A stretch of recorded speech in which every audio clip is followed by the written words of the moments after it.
जय माता दी। मैं आचार्य ललित नौटियाल आपके अपने YouTube चैनल पूजा टिप्स में हार्दिक स्वागत करता हूं और आशा करता हूं कि आप सब कुशल मंगल होंगे।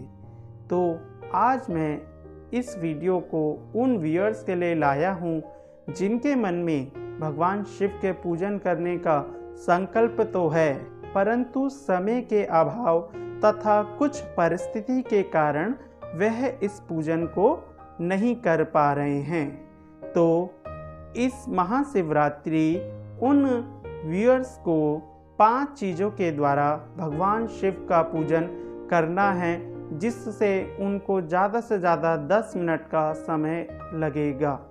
तो आइए एक एक करके उन चीज़ों के बारे में जानते हैं। सबसे पहले आप मंदिर में जाकर भगवान को गंगाजल अर्पण करें। गंगाजल अर्पण करें, उसके बाद भगवान को दूध अर्पण करें। और दूध कैसा हो? कच्चा दूध हो। सामान्य तौर पर हम कच्चे दूध का ही प्रयोग करते हैं, परंतु कुछ लोग दूध को उबाल के या घर में जो जूठा दूध होता है वह भगवान को अर्पण करते हैं। तो ऐसा ना करें। आपको भगवान को कैसा दूध चढ़ाना है? कच्चा दूध चढ़ाना है। तीसरी चीज़ है भांग, चौथा आपको धतूरा और 5वीं चीज़ है बिल्वपत्र। इन 5 चीज़ों के माध्यम से आप भगवान शिव को प्रसन्न कर सकते हैं। इस महाशिवरात्रि आपके पास अगर समय का अभाव है तो आप मंदिर में जाकर ज़्यादा से ज़्यादा 10 मिनट के समय को निकालकर आप भगवान को इन 5 चीज़ों को अगर अर्पण करते हैं तो निश्चय ही आपकी जो मनोकामना है वो पूर्ण होगी। ठीक है, आइए तो अब जो चीज़ें हमने भगवान शिव को अर्पण की हैं उनको चढ़ाने का विशेष फल क्या है, क्योंकि आप जब पूजन करते हैं तो पूजन करते वक्त अगर आपको पता हो कि हम ये चीज़ें जो चढ़ा रहे हैं, ये चीज़ें जो भगवान को अर्पण कर रहे हैं, इनका कोई विशेष फल हो तो आप उस पूजन को और मन से करते हैं। तो आइए जो चीज़ें आपने भगवान को अर्पण की 5 चीज़ें, उन 5 चीज़ों का आपको फल भी बताते हैं। सबसे पहले आप जब भगवान को गंगा जल अर्पण करते हैं तो गंगा जल अर्पण करने से अगर आपको ज्वर संबंधित या शारीरिक संबंधित कोई भी परेशानी हो तो वह निश्चय ही दूर होती है। और जल चढ़ाते समय आपको ओम नमः शिवाय का जाप जरूर करना है।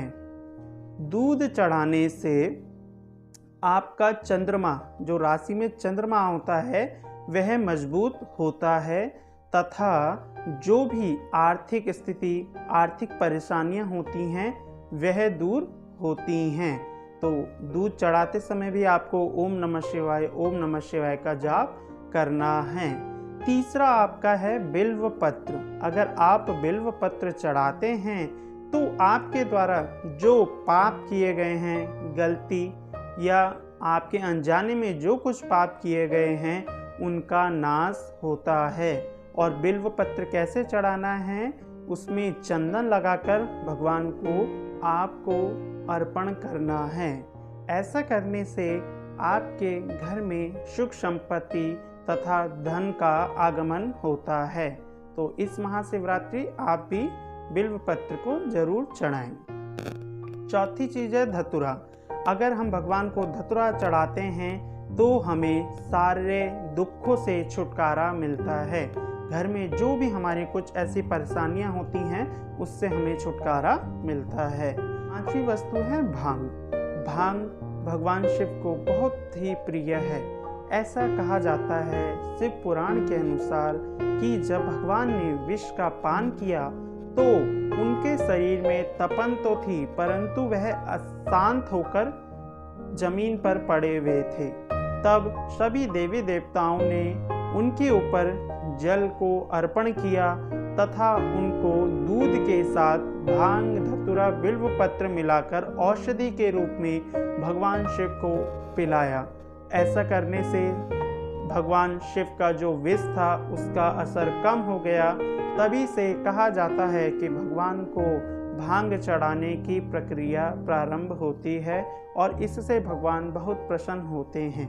तो इन 5 चीज़ों को इस महाशिवरात्रि में आप भी भगवान शिव को अर्पण करें तथा आपकी सारी मनोकामनाएं जो भी हैं वो है आप भगवान नंदी के कान पर जरूर बोलें, क्योंकि भगवान नंदी है जिनके द्वारा भगवान शंकर जी तक आपकी बात को पहुंचाया जाता है। तो आप भगवान नंदी का भी पूजन कर लीजिए। आपको ज़्यादा से ज़्यादा 10 मिनट में इस पूजन का समय लगेगा और यह सारी चीज़ें आपको शिवरात्रि वाले दिन मंदिर के बाहर आराम से मिल जाती है।